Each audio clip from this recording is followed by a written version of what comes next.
nouvelle étape dans la dynamique de réduire la dépendance du Burkina Faso vis-à-vis des importations. Le Conseil des ministres vient de créer une société d'économie mixte spécialisée dans la confection des tenues militaires et paramilitaires. Nouveau rebondissement dans l'affaire dite de recrutement frauduleux à la CNSS. Les 84 recrues viennent de voir leur contrat suspendu par leur employeur, la Caisse nationale de sécurité sociale. Que se passe-t-il? Les agents crient à une interprétation erronée des décisions de justice. Et puis, ces chiffres sur la situation matrimoniale des Ouagalais. 13% des femmes sont en situation de célibat tardif.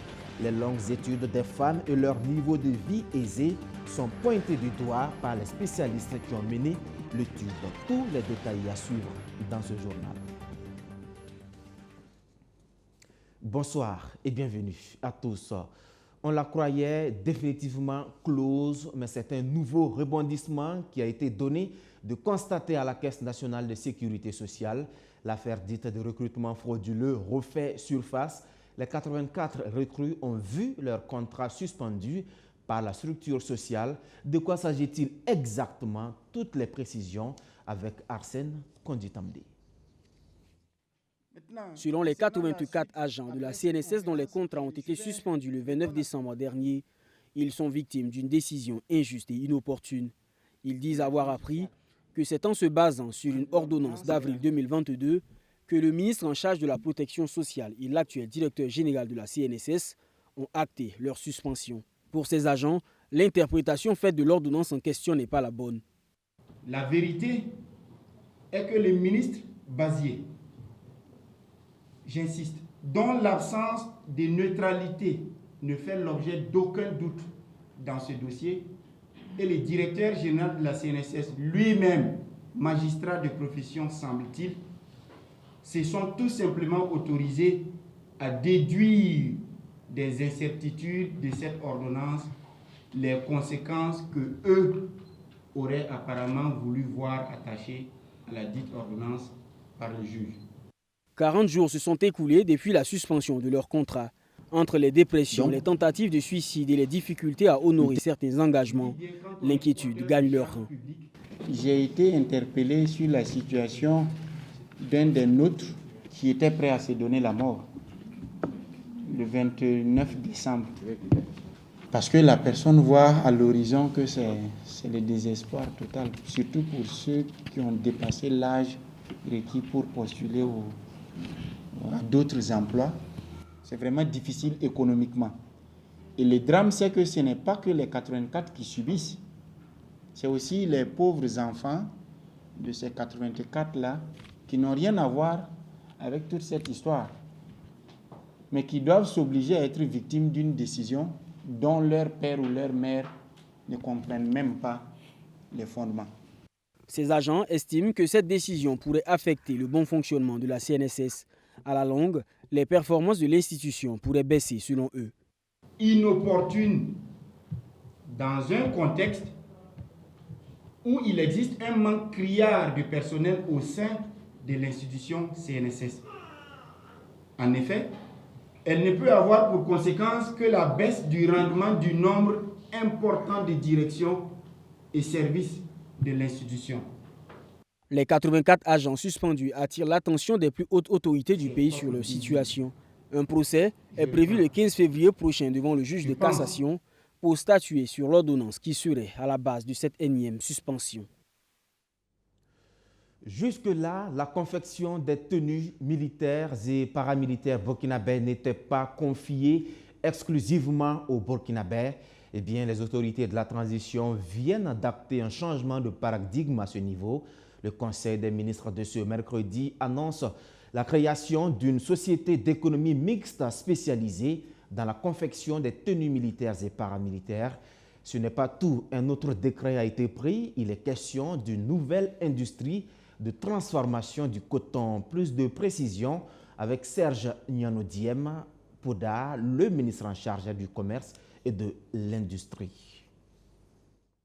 Le premier décret est relatif à la création d'une société d'économie mixte qui aura un capital de 10 milliards de francs CFA.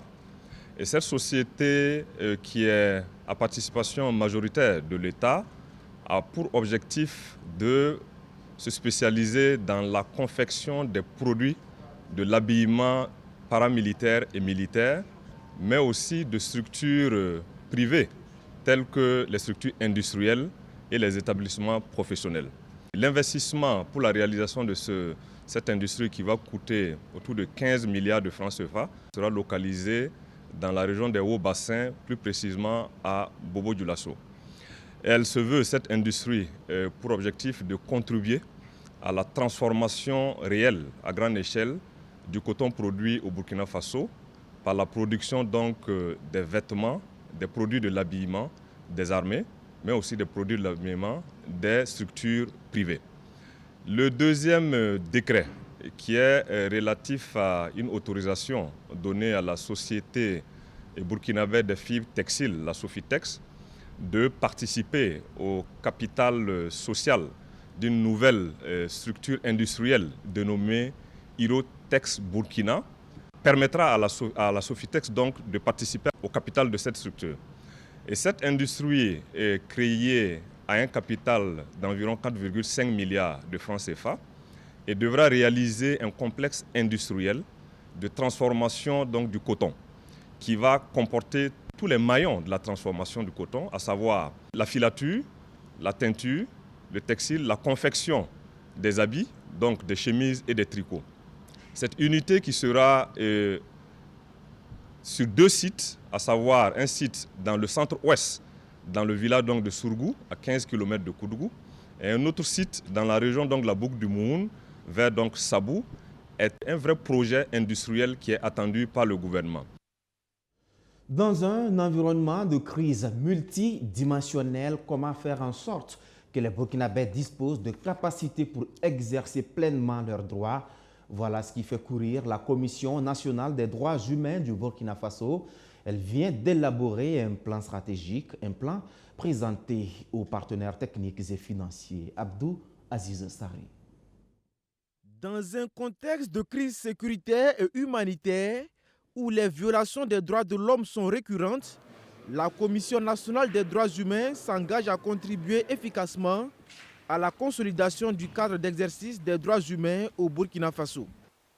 Pour atteindre son objectif, la CNDH a élaboré un plan stratégique qui vise à faire en sorte que d'ici à 2027, les hommes et les femmes vivant au Burkina Faso disposent de capacités pour exercer leurs droits dans un environnement propice. Et ce plan a 4 axes.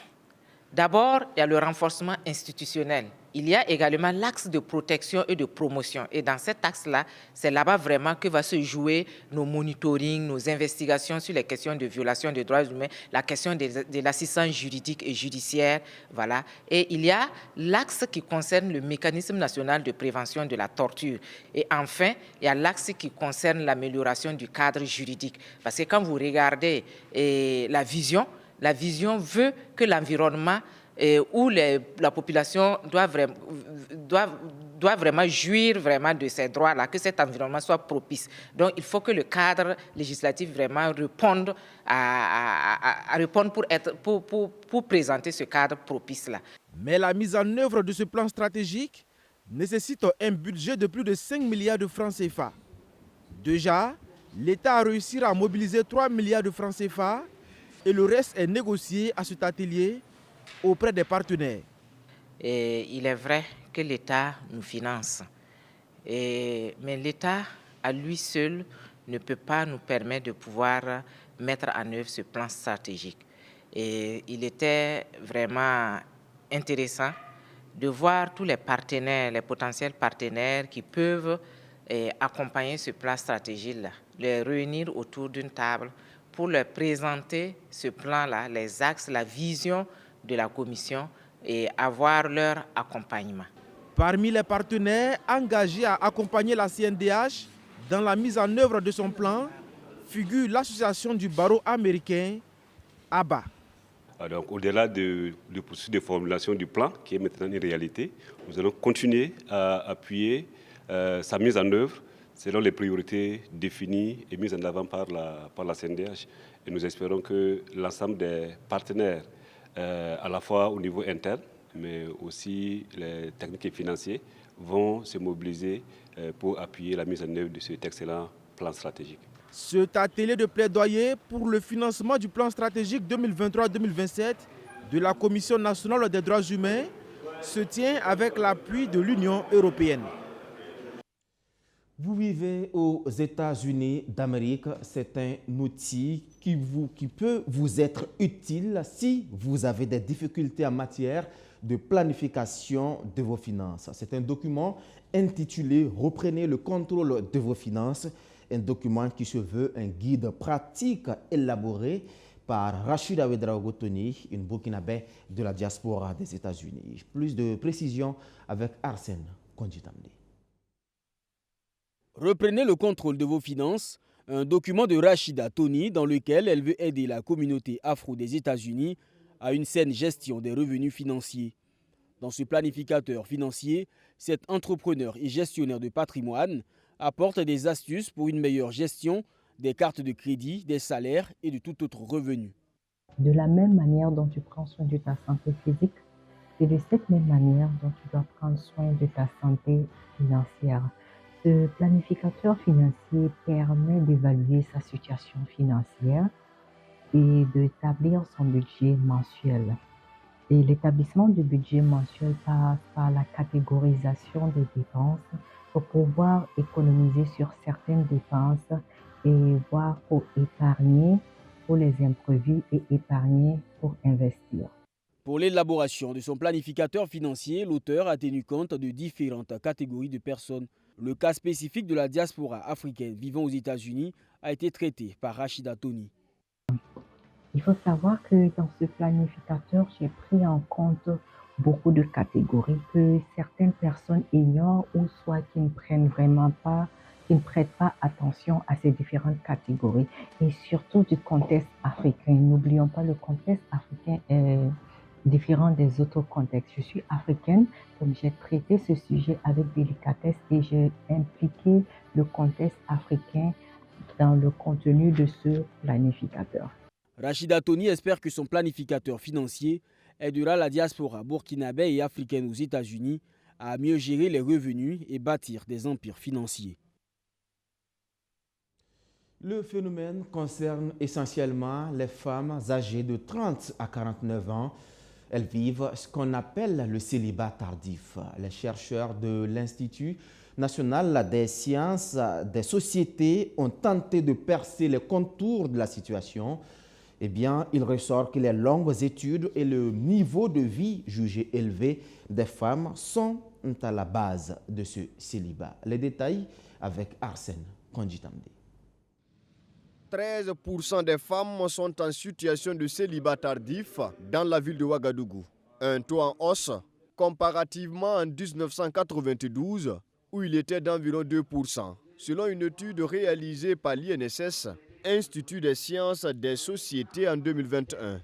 Ces femmes ont un âge compris entre 30 et 49 ans. Le niveau d'instruction élevé est cité comme l'un des facteurs associés au célibat. De nombreuses femmes célibataires consacrent plus leur temps aux études. Quand on reste longtemps aux études, c'est clair que ça joue sur l'âge d'entrée au mariage. Donc il y a le niveau d'instruction élevé, la plupart c'est le secondaire, c'est le supérieur. Autre facteur qui explique ce phénomène de célibat tardif chez les femmes, selon Dr Bilampoua Nyoumou, c'est le niveau de vie aisé qu'entretiennent ces dernières.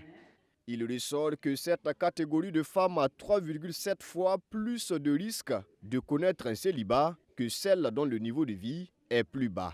Il y a aussi la sexualité prénuptiale qui vient avec parce que plus on tarde l'entrée en union, plus ça joue aussi sur la sexualité prénuptiale et même sur la maternité prénuptiale. 5 sujets au total qui traitent des pratiques considérées comme marginales et finissant par devenir des normes ont fait l'objet d'études des chercheurs de l'INSS et de l'ISSP, Institut supérieur des sciences de la population. Les résultats de ces recherches présentés ici serviront de plaidoyer auprès des décideurs pour une prise en compte de ces réalités dans l'organisation de la vie sociale. C'était plutôt un élément de Amadou Diko. C'est un projet qui se dresse contre la crise des engrais au Burkina Faso, porté par l'IFDC, le Centre international pour le développement des engrais.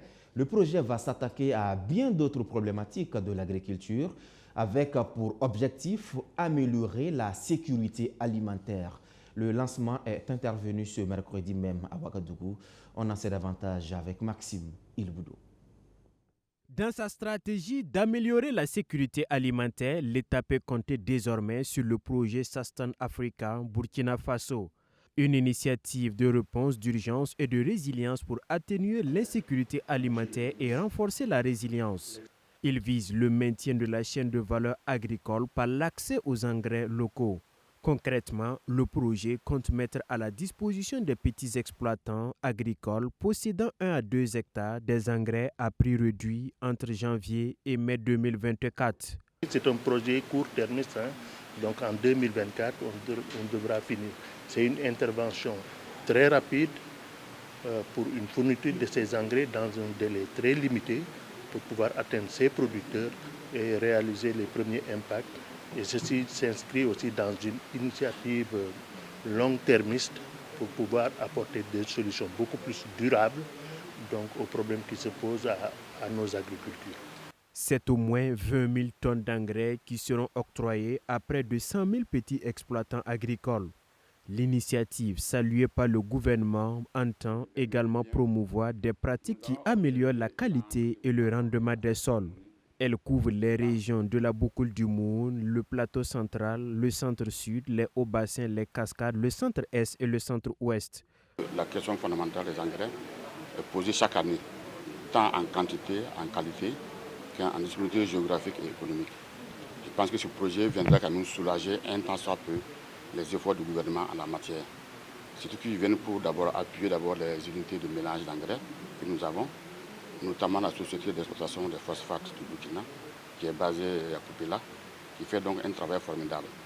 Le projet vient vraiment pour accompagner ces acteurs-là à produire plus et à pouvoir mettre à la disposition des producteurs des engrais de qualité et à moindre coût. Le projet est soutenu par le Centre international de développement des engrais, une organisation à vocation scientifique qui lutte contre la faim.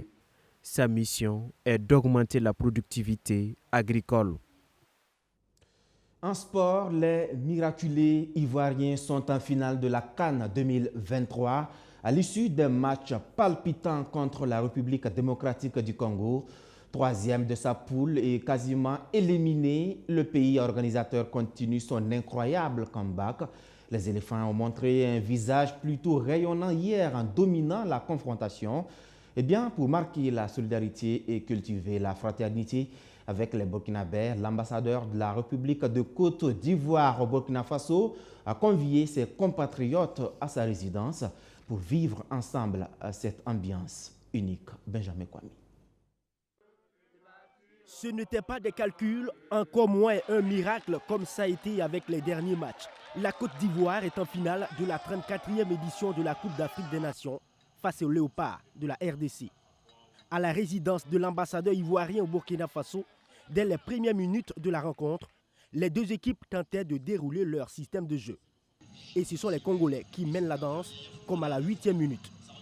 Un corner exécuté, saisi en 2 prises par le gardien ivoirien avant d'être shooté des mains du portier par Bakambu. Une faute qui cause une grosse frayeur chez les supporters ivoiriens. À la 28e minute, sur une position d'hors-jeu non sifflée, les éléphants se font surprendre. Mais vive réaction de Yaya Fofana. Les éléphants insistent dans le camp adverse et multiplient les gestes offensifs. C'est la crispation chez les supporters. 39e minute, Sébastien Haller, l'avant-centre ivoirien, fait hurler toute la résidence. Un coup de tête qui manque les filets.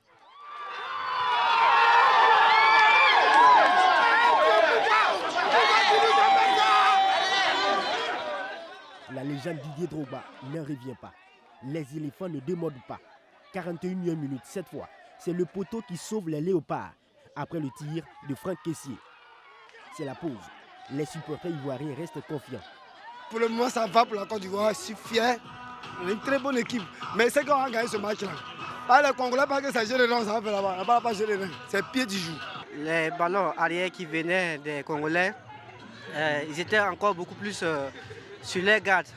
Donc on espère qu'au deuxième mi-temps, l'équipe ivoirienne va avancer et puis gagner des buts. Et ça sera le show. À la reprise, les Congolais accentuent les frappes dans les 5,50 m comme sur cette action à la 74e minute. La réplique est donnée par les Ivoiriens avec ce missile de Franck Kessié éjecté par le portier congolais à la 58e minute. 17 minutes plus tard, soit 65e minute, Sébastien Haller, devant plus de 50 000 spectateurs, ouvre le score. Un but pas très académique, mais bien plus zlatanesque.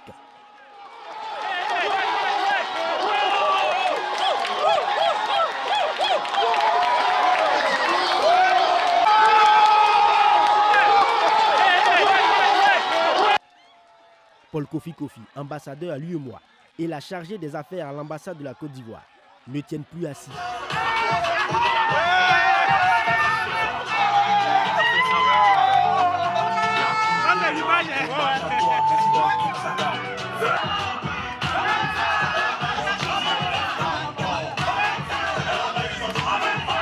C'est un sentiment de joie qui m'anime, de bonheur même, parce que ça n'a pas été facile, mais je pense que nos joueurs ont bien joué. Ils étaient vraiment dans le match par rapport au match passé où c'était plus stressant. C'est vrai qu'il y a eu des petits moments d'inquiétude, mais au finish, on a gagné et c'est ce qui compte. On est allé clopin, et on arrive au bout de notre CAN. On sera à la finale. Je n'ai pas de mots à dire, sauf que souhaiter bonne continuation aux éléphants. Et je suis persuadé que la coupe va rester en Côte d'Ivoire. Le football comme un instrument d'union, de solidarité et de fraternité entre nous. C'est ça qui fait plaisir. On est ici au Burkina. On a vu comment est-ce que cette joie, cette victoire se réjaillit aussi sur nos frères et sœurs de ce pays. Les supporters, eux, sont tout simplement heureux et fiers de leur équipe nationale. Parce que ce qui se passe aujourd'hui devait arriver. Voilà. Il fallait être pas croyant pour ne pas croire que la Côte d'Ivoire allait arriver en finale. Mais il y avait des prémices que les gens n'ont pas pu détecter. Mais il faut pouvoir détecter certaines choses. C'est bien en finale. Maintenant, on remercie Dieu pour tout. Cette victoire l'a dédiée aux Marocains. Cette coupe-là, on va la soulever. On était pas on s'en la soulever comme ça. Dieu merci, mais la grâce de Dieu, nous sommes tous contents. La demi-finale empochée, les éléphants de la Côte d'Ivoire vont affronter les Super Eagles du Nigeria en finale le dimanche 11 février prochain.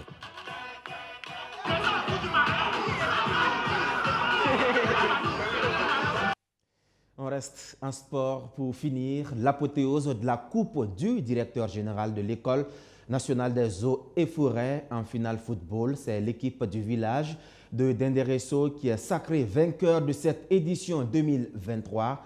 Opposée aux élèves stagiaires de la deuxième année de l'école, l'équipe du village de Denderesso s'est imposée sur le score de 1-0. Amido Ouedraogo, Majid Bakouan. L'équipe du village de Denderesso est sacrée vainqueur de la Coupe du directeur général de l'École nationale des eaux et forêts édition 2023. Face à l'équipe des élèves stagiaires de la deuxième année de l'ENEF, la première période se joue très défensivement, sans de véritables occasions de but. 0 but partout, c'est le score à la pause. À la reprise, les bleus et noirs reviennent plus déterminés et obtiennent le contrôle du match. Une domination qui va payer à la 37e minute de jeu. Henri Sanou d'une frappe ouvre le score pour l'équipe de Denderesso.